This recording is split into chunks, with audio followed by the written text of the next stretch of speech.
Я что, одна не знала, какое это чудо — взять домой питомца? Она появилась словно из ниоткуда. Теплая, как солнечный лучик в холодный день, поливая с белым, будто из сливок и меда.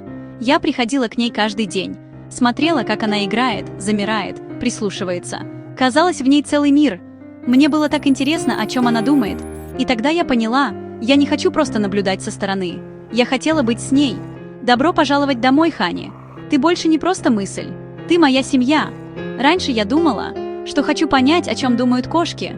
А оказалось, Хани научила меня поменьше думать, а просто быть здесь и сейчас. Иногда, чтобы обрести тепло, нужно сначала самому им поделиться.